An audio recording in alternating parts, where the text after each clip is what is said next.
SHALAM, with the Israelite School of Universal Practical Knowledge, come out 1 West, 125th Street, Harlem, New York, under commanding GEN.YAHANNA. And since 1969, we've been teaching blacks, Hispanics, and Native Indians our true identity according to the Bible, which according to the scriptures is the 12 tribes of Israel. Saying the only people upon the face of this earth that the one true God gives a damn about. And of course, that our oppressor, the same man that invaded these lands back in 1492, and the same one that sat there and took our brothers from the west coast of Africa, and saying the same ones that sat there and destabilized South America is nothing more than the devil that the Bible speaks of. And today is the Tuesday Brotherhood class. So we're going to be touching heavily on forgiving your brother. So we're going to be starting in the book of 1 John chapter 4 and verse 20. Give you a hot second to get there, then we're going to get into it. So if you got any questions, go ahead and type them into the comment section. I'll answer them to the best of my abilities. And if I can't do so, I'll get with a mighty man above me that can. Go ahead, like, share the class, tag every single Black, Hispanic, and Native Indian that you know into the class, that this truth can spread like wildfire. You understand?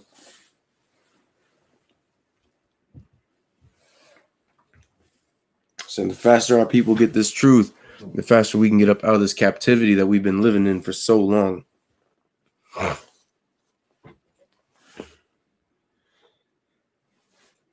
Give you a couple more seconds to get there.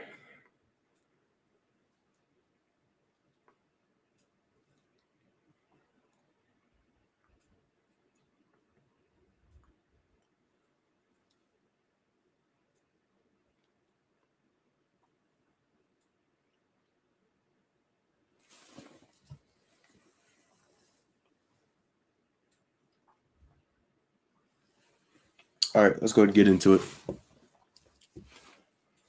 Book of 1 John, chapter 4 and verse 20.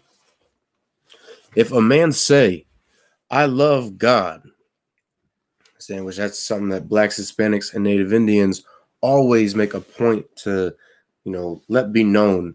Saying we're always the top people to sit there and, claim to have this, certain love or relationship with whatever power it is that we worship. And that's not just for the God of the Bible that we sit there and make these claims for, but that's for all these different gods that our nation worships. So whether it's Christianity, whether it's Islam, whether it's the gods of our ancestors, you understand, Buddha, some spiritual god from Africa, whatever it is that we might follow, we're always the top people that, have this certain connection with this power that we all worship, no matter what form it is that they're in. It's like it. And it's always, you'd say worst of our communities that are always, the most connected with these different gods. And the ones that are the, drug dealers and murderers, pimps, rapists, pedophiles. So these are always the ones that sit there and claim to have such a strong bond with these, gods of these different religions. So, but we're going to get into, the nitty gritty behind if all these claims it is that we make as a people, saying of having this personal relationship with the Lord, having this deep love for the Lord, we're about to get into if that's true or not. I'm going to start from the top. It says, if a man say, I love God and hateth his brother, he is a liar. So just like so many of us out here in the world claim to believe in the Lord, claim to, have some type of, respect and love for the Lord, but yet at the same time, the same ones sitting there claiming, such things are always the top ones that have just that deep burning hatred for our own. I'm saying, because at the end of the day, whenever we worship these other gods, these different religions of these different nations, I mean, shoot, really what we worship is white supremacy. You understand? We worship African supremacy if we're following some African gods, saying which a lot of our people in the conscious community do. And really, you're saying if you're a traditional Gadite, so-called Native Indian, you're saying really you subscribe to those type of gods because that's where we got that, that philosophy from, of having all these different gods that control or have some type of dominion over the sky, the earth, the water, the animals, you understand, different spirits and all that. So when at the end of the day, there's only one power, and that is the Most High God, the God of Israel, so-called blacks, Hispanics, and Native Indians. Just like I'm gonna read that from the top one more time. Book of 1 John chapter 4 and verse 20. If a man say, I love God, and hateth his brother, he is a liar. And so what's a few ways that us as a nation, we hate one another? So whether it's a brother or a sister. Slacky.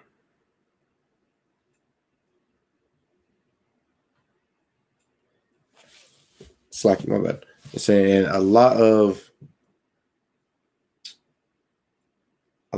us as a people is that we show just the disdain and hatred that it is that we have for one another by our actions that it is that we take as a people. So for instance, a lot of us out here in the world that are, accustomed to all the different beliefs and the way of life that America teaches our nation, which is to really not give a damn about our problems and care more about these other nations. And so when you sit there and you turn your back on your brothers and your sisters, that shows just how much it is that you truly hate them. So for instance, you can look at our Hispanic brothers, what they're going through with ICE, and how it is that, thousands of them have been abducted, thousands have been deported, and thousands of them have had property and different resources stolen from them. You understand? And we look at all of that and we don't bat an eye at any of it. Matter of fact, most times than not, we sit there and we try to make some type of difference between us and them, whether it's a so-called African American trying to make a divide between them and Hispanics, or a so-called Native Indian trying to make a divide between them and Hispanics. It's like, and the sad part is that we'll do that, but at the same time, when it comes to our oppressor, I mean, shoot, we're all for making, some type of point or note stating how it is that we're all the same. Should we all bleed red? You're saying your skin tone don't mean nothing about you, this, that, and the third. But yet that same love that we show to them, it's not reciprocated for the nation of Israel. So it's not reciprocated for really our own tribes. So it's not reciprocated for the entire nation. And that's all a byproduct of the brainwashing that we've been put through by our oppressor.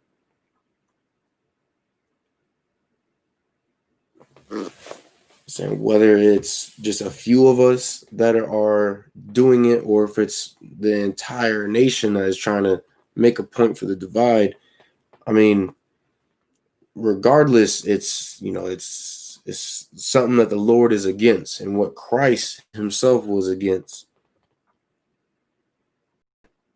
So you can't promote separation among tribes, Blacks, Hispanics, and Native Indians, and at the same time promote unity. You know what I'm saying? So that's for the pro-Black, pro-Native, Mexican or Hispanic who only want to join together with one another. Saying we can't make things work like that. You know, so we need each and every single tribe out of the nation of Israel in order for us to prosper as a people, in order for us to thrive and to survive.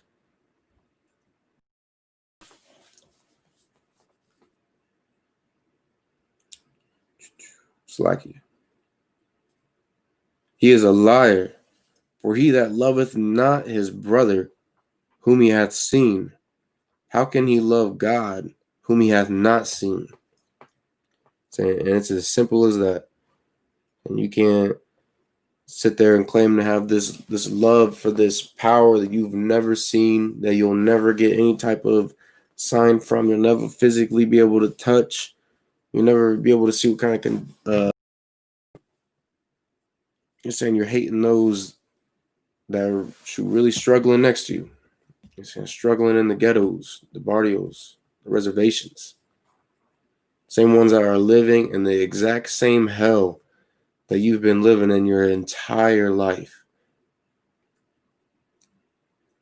But yet, because our oppressor has promoted so much hate amongst our communities, it has promoted such division amongst one another. I mean, we look at that like it's nothing new. And we look at the hell that this next man is living in, and we just look at him and be like, hey, he should do more. He should go out and get a job. He should do this and that and the third.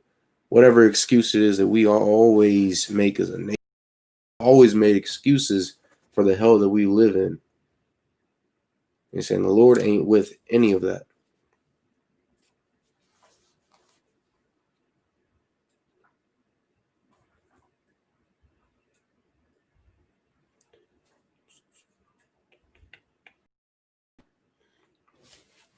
Let's go to book of Matthew, chapter 5 and verse 22.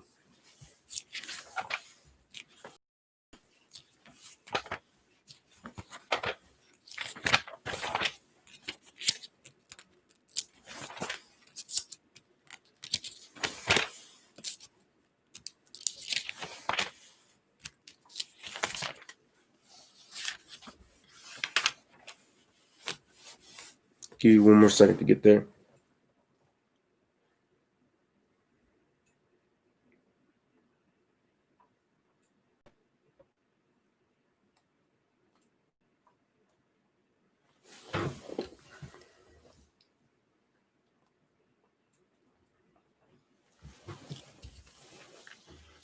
People is that brotherhood, as well as keeping these laws, statutes, and commandments, is what's going to make or break our nation. That's something that our oppressor has always, and I mean always, recognized. It doesn't matter what land it is that we dwell in, he makes sure that he can somehow cause some type of divide or separation between Blacks, Hispanics, as well as Native Indians.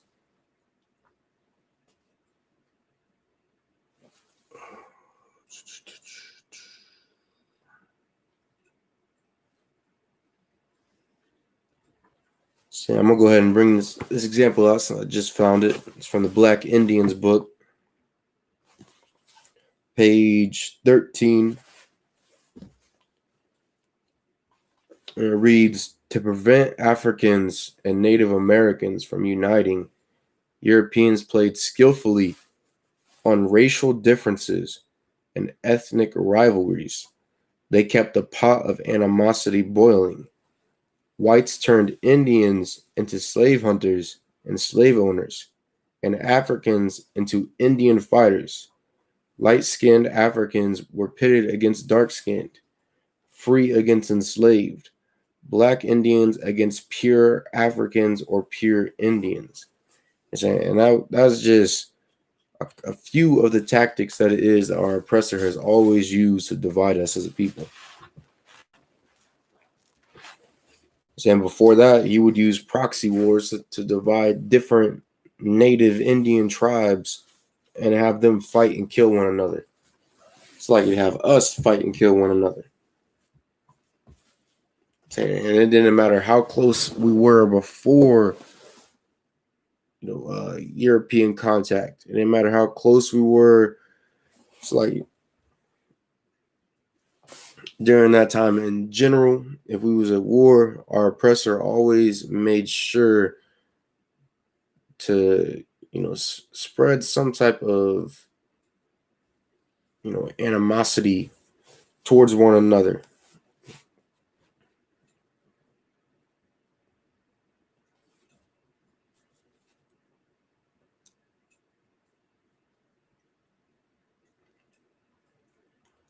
We're going to go ahead and get the book of Matthew, chapter 5, and verse 22 in the heat. But I say unto you, that whosoever is angry with his brother without a cause shall be in danger of the judgment. And sadly, this scripture just fits so well with our people and saying today. Because you can look at how it is that tensions between blacks and Hispanics and really Native Indians and blacks have boiled over over the past couple of years when it comes to showing some type of sympathy for one another, some type of unity amongst one another. Especially with this disgusting bastard Donald Trump coming into office, and all that white supremacy that he spews out of his mouth, and all of our people that accept it and want to be a part of it. So you can go online and you can look up countless videos of blacks, so-called African Americans, sitting there and coming against Hispanics. You understand? Whether it's tearing apart some birthday party, which we ain't supposed to be celebrating birthday parties regardless, but the point is that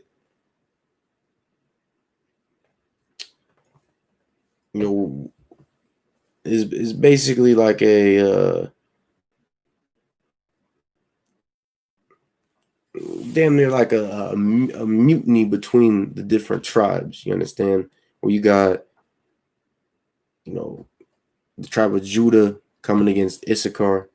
You got Gad coming against Judah. Really, sometimes you got Gad coming against Issachar. Is really just one big circle of hatred and disdain for one another that just keeps going on and on. And the main thing fueling all of this, besides the devil himself, you understand, and the lack of brotherhood, is the history of what it is that went on between the different tribes. And so, like we read earlier, they use so-called Native Indians as slave hunters. They use so-called African Americans as Indian killers. And that's just something that us as a nation we can't seem to let go, but at the same time we let go of everything that it is that our oppressor has done to us. Understand? We damn near pride ourselves on the fact that our teachings are forgiveness and being respectful and accepting of all people and this and that. But at the same time, we can't even do that with our own brothers. You know what I'm saying? We harbor hatred for them that has lasted for really generations, and something that was taught to us by our oppressor.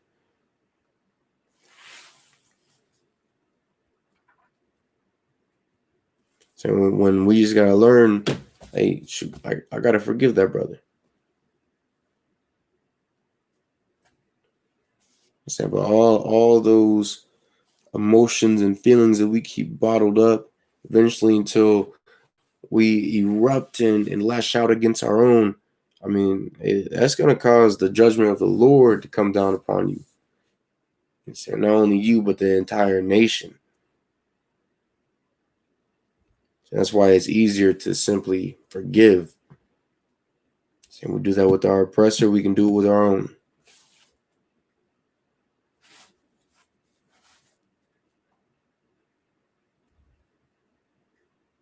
It's like, and whosoever shall say to his brother, Raka, shall be in danger of the council. So for those of you that don't know, so we're about to get Raka out of the Compact Bible Dictionary.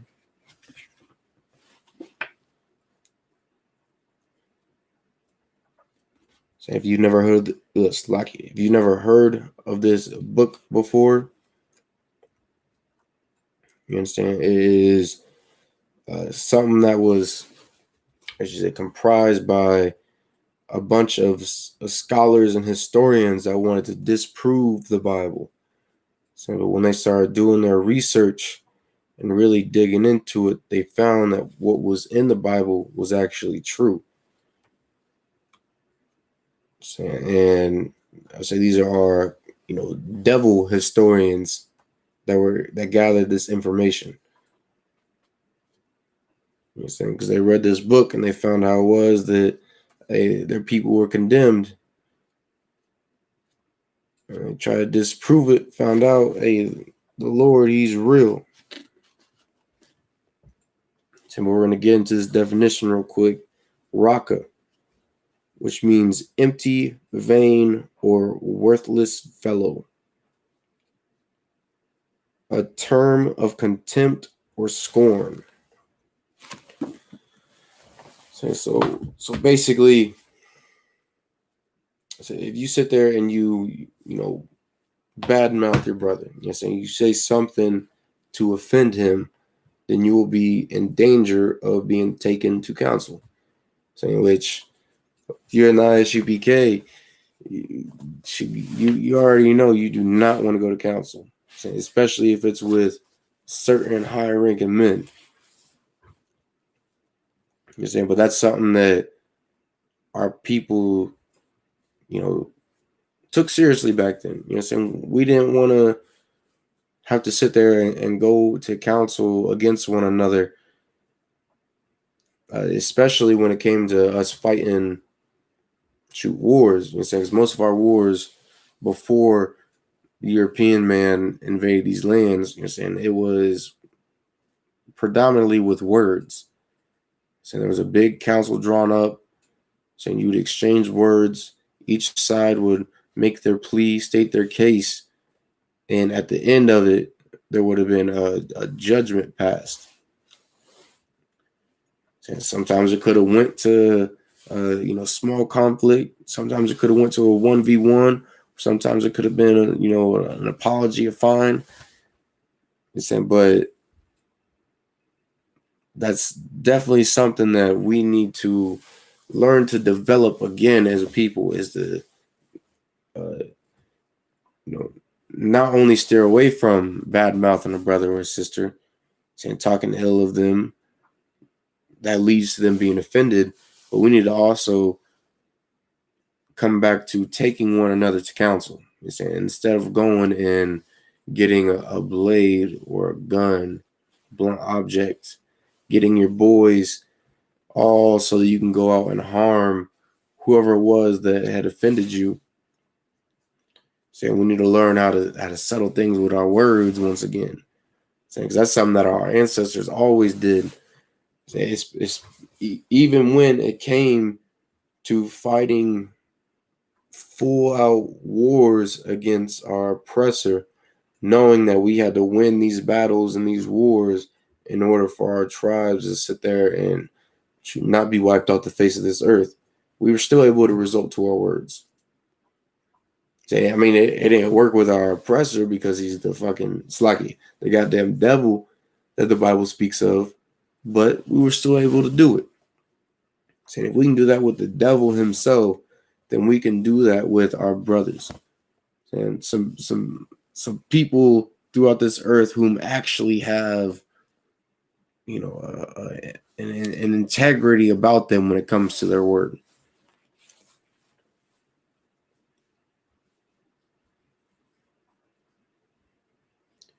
And whosoever slacky, but who slacky, but whosoever shall say, "Thou fool," shall be in danger of hellfire. And so you sit there and you curse your brother or your sister. So I mean, you're in danger of experiencing the full-on wrath of the Most High God. You know, because that's one thing out of many things, really, that we're not supposed to be doing as a nation is cursing our own. You know, saying cursing our brothers and sisters. It doesn't matter what tribe they're from. It doesn't matter what it is that their tribe has done to us as a people. Just none of that. We aren't supposed to be wishing it's like ill of our brothers or our sisters. And saying all of that is something that was really taught to us as slaves. You know what I'm saying? It was taught to us when we were dwelling amongst all these different heathen nations. You know what I'm saying? That hate that they have for us and their Salakia. I usually say their ill wishes towards us, and saying all that has rubbed off upon us as a nation.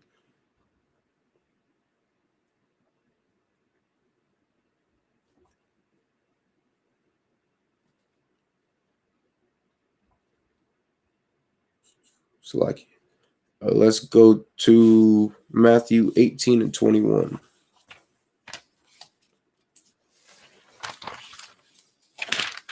And that's why it's so important for us to learn this Bible right here as a people so we can get that hateful spirit off of us. You're saying that spirit that our oppressor has put onto us, and has taught to us. Saying otherwise, I mean, we're just gonna pass that down through the generations. It's really gonna grow as a deeper and deeper hatred for one another, up until the point of where everything should just boils over and we can't truly stand one another. And then next thing you know, you got to put in 100 times more of the work in order to unify, in order to join our brothers. But I mean, that's exactly what our oppressor wants. So I mean, it's not surprising that he sat there and taught these different, ideals to us.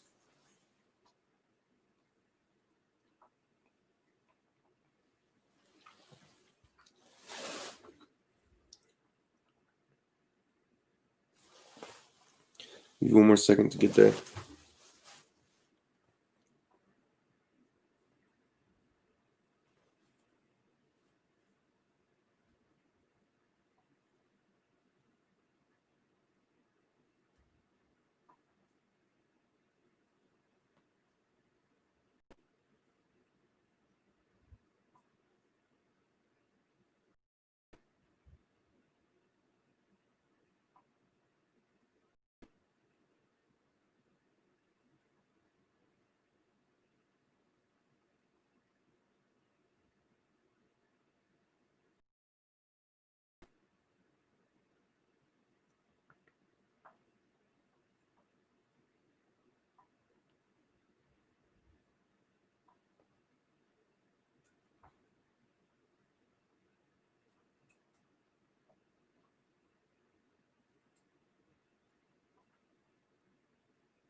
Book of Matthew, chapter 18 and verse 21.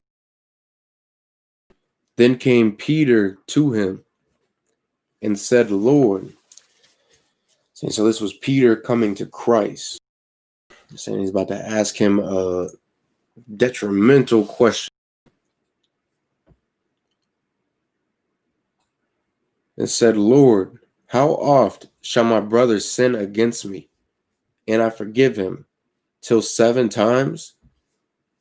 And so Peter simply came up to Christ, or Yahushua, and asked him, you know what I'm saying, how often should this man sit there and do wrong to me? You know what I'm saying? And how many times should I forgive him for doing said wrong? So should I just simply forgive him 7 times and that be it? Be done with him? You know what I'm saying? Shoot, our people in the world, you know what I'm saying, someone offends us just once, saying we would be ready to take their head, saying want their entire family out of the picture. Saying shoot, a lot of times that's how, you know, a lot of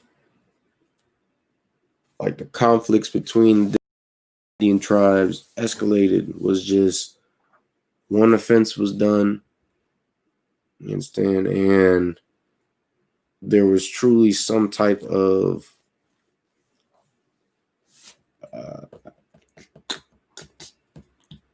some type of, I guess you say, like animosity that was held against that person, against their tribe.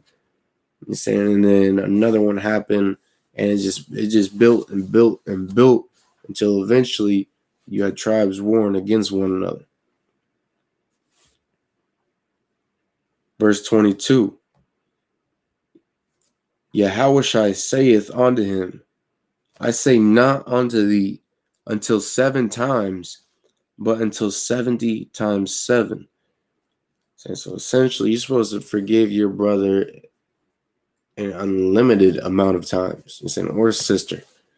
So you ain't supposed to just have a set number, a 3-strike rule, and then they're out. You're supposed to keep forgiving them and forgiving and forgiving.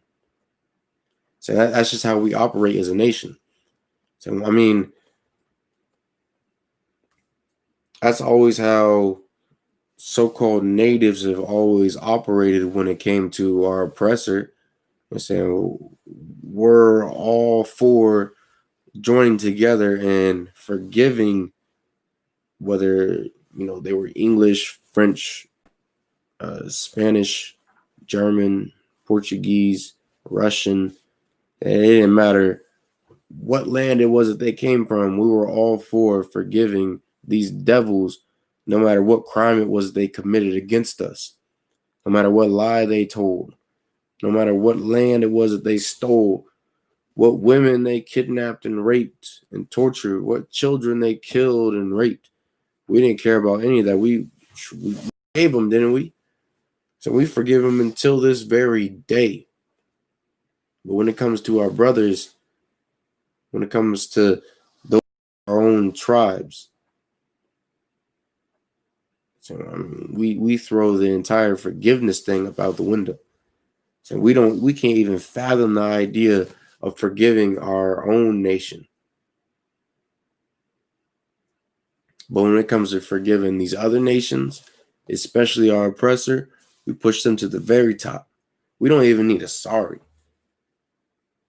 We don't even need for them to make some kind of excuse as to why it was things went as they did. We just, hey, you ain't got to say nothing.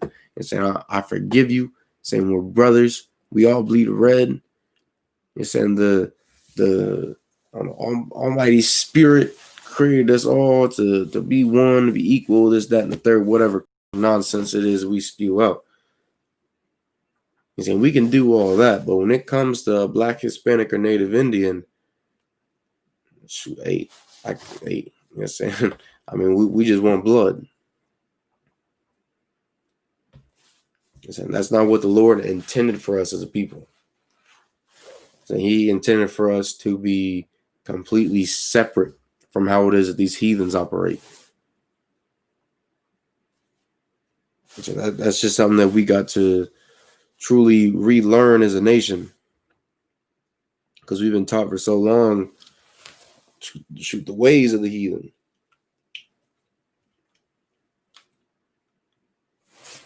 It's like, yeah.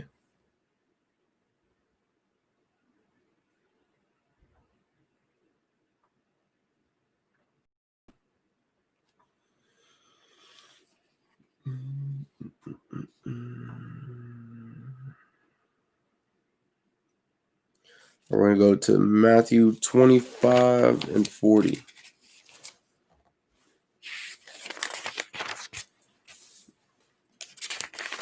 So we can sit there and forgive our oppressor for all of the heinous crimes he's done to us as a people. I mean, all of them. So we don't even bring none of that up anymore. We act like it never happened. If it did happen, it's like if we recognize that it did happen, then, I mean, that's that. It's just something that happened and there's nothing we can do about it. So if we can forgive all of that, all of the babies that were buried up to their shoulders in the dirt, had their heads kicked off, all the women that were raped and mutilated, you understand, the sisters that had the babies cut from their wombs, and said babies had their heads dashed against stones, all the children that were molested, that were tortured, all of our people that were fed to dogs, cut into pieces, you understand, filleted, burned alive, all of that. We can forgive all of that. When it comes to these beasts, then why the hell can we not forgive our brothers when it comes to them being manipulated by our oppressor? You see, because the Buffalo Soldiers, our brothers were manipulated by our oppressor. Saying tribe turned against tribe, that was our brothers being manipulated by our oppressor. You see, Hispanics been manipulated.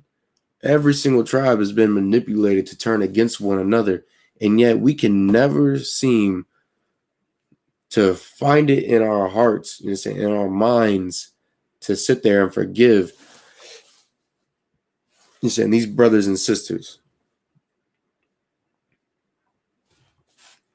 You know, that just goes to show you how destroyed we actually are.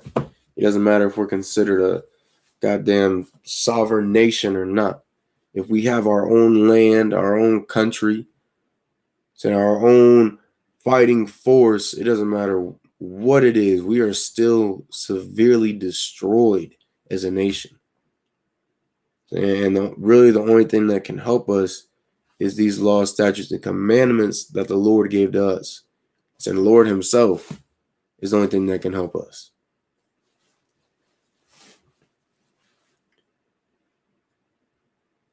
I'll give you one more minute to get there.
It's like book of Matthew, chapter 25 and verse 40. And the king shall answer and say unto them, to those of you that Christ speaking, and this is how it is that that Christ, it's like he, would answer who it is that he's speaking to. Verily I say unto you, inasmuch as ye have done it unto one of the least of these my brethren, ye have done it unto me. So who is the least in the kingdom of America? Really all across the face of this earth. And really inside of our own communities. I mean, if you really think about it.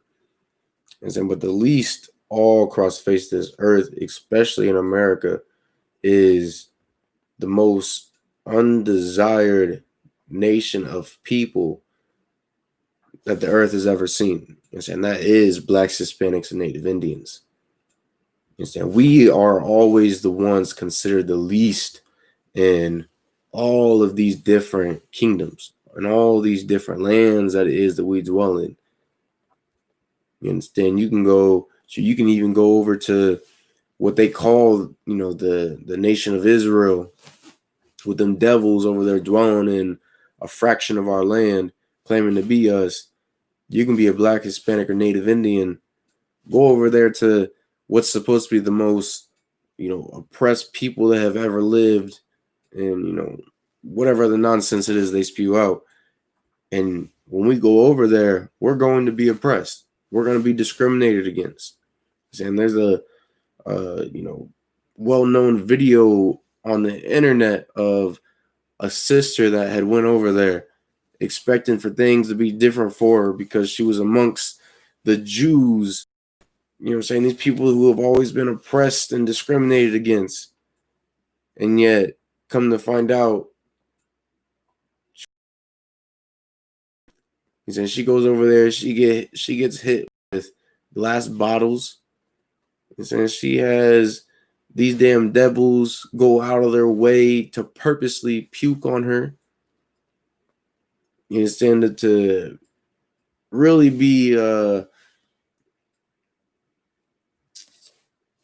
to be tricked into thinking that one of them loved her so could puke on her. You understand? We can even go all the way over there to these so-called oppressed people, and we're going to be the ones that end up at the end of the day being oppressed, being assaulted, discriminated against, being murdered, all of that. And it's the same thing for Hispanics as well as Native Indians. And those devils over there might sit there and try to promote a unity between so-called Native Indians and shoot themselves. But at the end of the day, we're nothing more than a bunch of, really savage niggas. You understand?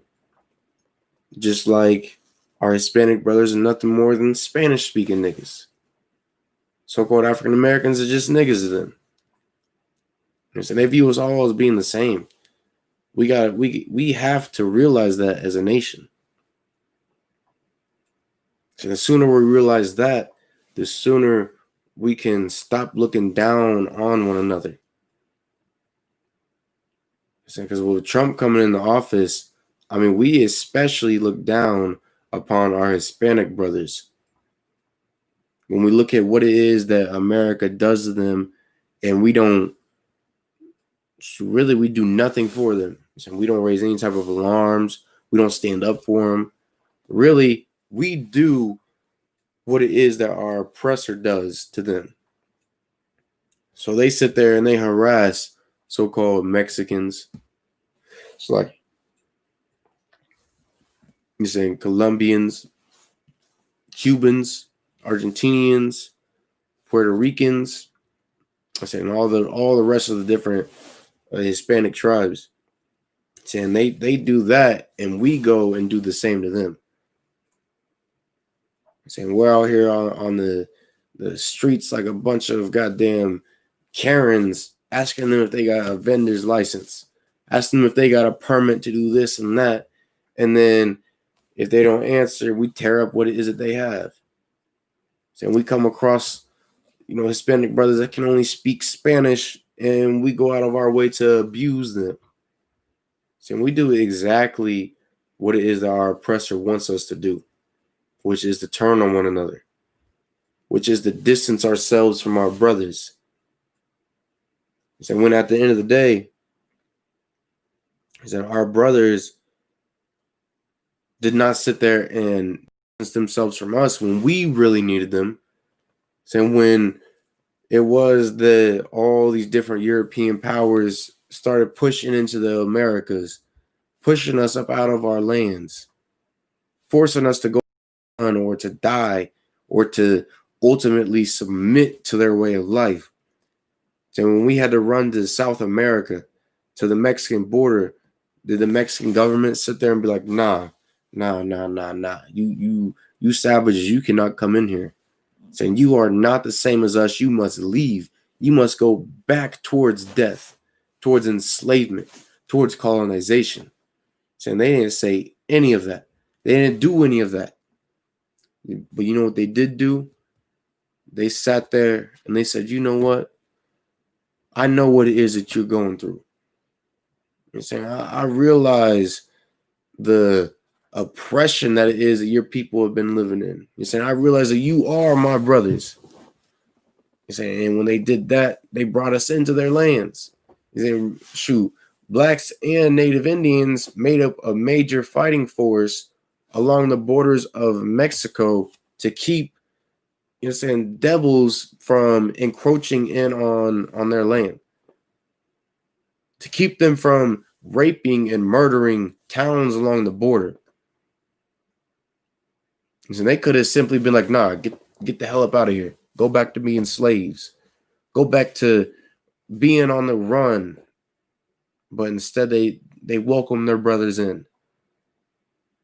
You understand? I mean, hey, sooner or later, we're going to realize as a nation, I mean, who it is that our brothers are and who it is that our enemies are. It's only a matter of time. And when we realize that the least of our brethren that we've been doing wrong to, you understand? When we realize that ways that we've done to them, it's like doing it on the Christ. I mean, shoot, hey, we're gonna truly be sorry as a nation. I'm saying as an individual in general. You're saying because just like we're viewed as the least in America, really all across the earth,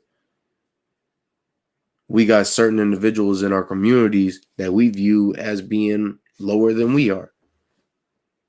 You're saying that we view as being lower than dirt itself. And since we have those type of views towards one another, and we don't see any wrong in, you know, having you know, some type of fun with that individual. It's like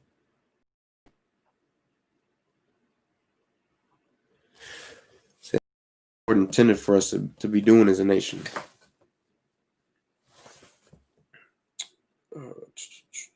Like,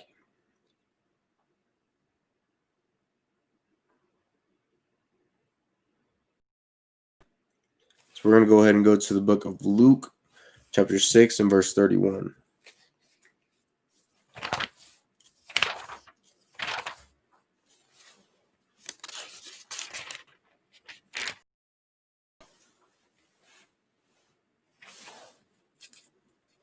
So that's definitely a habit that we have to get out of as a people, is, you know, viewing our own as being lower than us. You know, saying, because we're already the least you know, valued people in the face of this earth. So we don't need to be turning against one another. So we've had more than enough of that back in our day. We don't need any more of it.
All right, let's get it. Book of Luke, chapter 6 and verse 31. And as ye would that men should do to you, it's like, do ye also to them likewise. And so, for instance, we can take what's going on.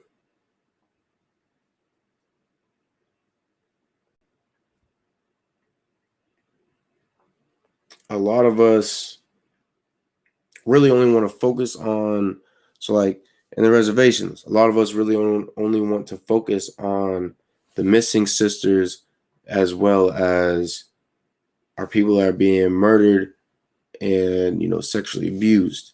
But yeah, we don't want to pay any attention to the fact that the same thing is happening in the Black community. The same thing is happening with our Hispanic brothers in those ICE facilities, which has reports coming out every single week, saying multiple reports a week of, hundreds or thousands of sisters that have been raped or that have come up missing, children that have been molested or coming up missing, of men that have been beaten and killed that have come up missing. And so we can't just focus on ourselves and expect for the different tribes to be like, oh, well, we need to rise up, join together, this and that. But at the same time, we ignore what it is that's happening with the rest of us. So we ignore what it is that's happening with the Black community or the Hispanic community. And I mean, it's really as simple as that.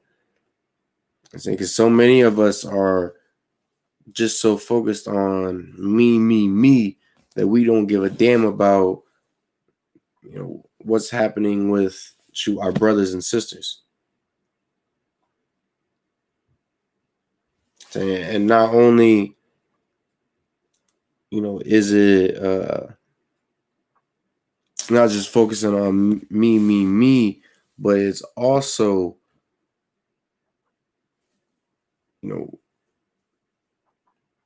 realizing that we can't help our oppressor when it comes to solving an issue amongst ourselves. So for instance, like, we should not be using our oppressor to further destroy our own nation. And so we shouldn't be going out of our way to call immigration on our Hispanic brothers. So we shouldn't be going out of our way to make some kind of excuse for the police when they gun down a Black brother or sister. So really, we do the same thing when it comes to the different Native Indian tribes who make some kind of excuse as to why it is that this and that has happened to this brother or sister, knowing damn well that really it's just the devil being the devil that he is. He's saying, showing his true hatred for the children of Israel. And we should not be taking part in any of that.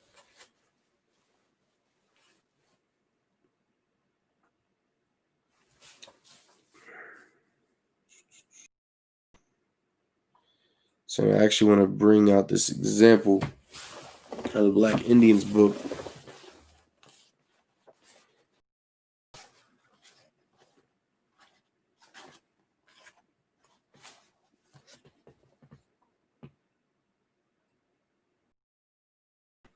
And what I'm about to bring out is,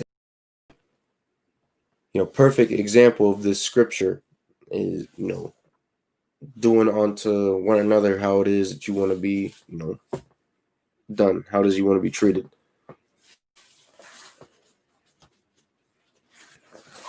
So this is how the Black Indians. It reads, so many slaves fled to the 6 nations of the Iroquois Confederacy that in 1726, a governor of New York made the leading chiefs promise to return all fugitives in their villages. They gave their word. In 1764, it's like Hurons also promised. The next year, Delawares promised. None ever returned a single slave. And so out of all these different tribes that the U.S. government tried to pressure, and tried to strong arm and threaten into giving up their brothers, and saying what was, slaves back in the day. I'm saying these brothers and sisters that escaped from plantations and fled to their brethren, seeking refuge, seeking safety, brotherhood. You understand? They made all of them promise to do this and that. But at the end of the day, not a single one of them returned any slave. You're saying they didn't return no elderly, no sick, no child, no woman. You understand? Because we had a strong sense of brotherhood, of unity back then. But once we started to allow for our oppressor to dig his little meaty claws into us, then that's when our brotherhood started to go out the window, and we started worrying about ourselves. So we started worrying about our own individual tribe. You understand? When, that's not something that was intended for us. You understand? That's not something that our ancestors taught through the generations. You understand? To the future generations, like it. And saying they didn't teach that. You understand? But instead, they taught what it was that those brothers and sisters did. You understand? Which is to stand up for your brother and to not give in to your oppressor. Shalaki, to our oppressor.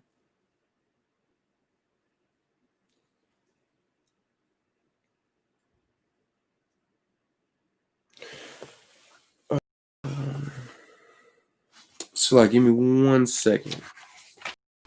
See if I can get one more scripture in before we close it out.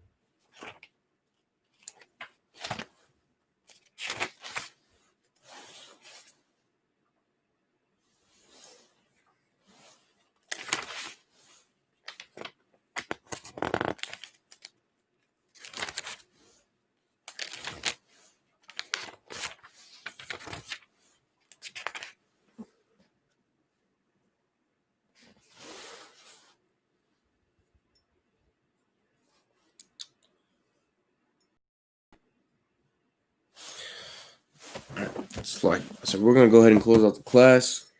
You're saying it was a short class.